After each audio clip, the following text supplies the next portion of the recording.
Typhoon, uite, pe surorile tale. Ești foarte atent. Când au auzit sunetele și au văzut imaginile, au rămas fixat pe ecran.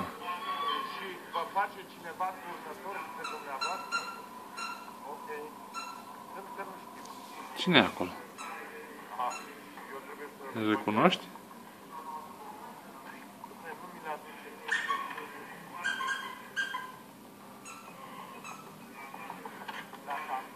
E familionul tău.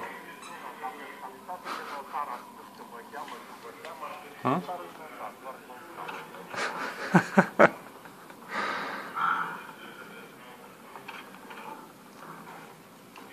Potoliți-mă.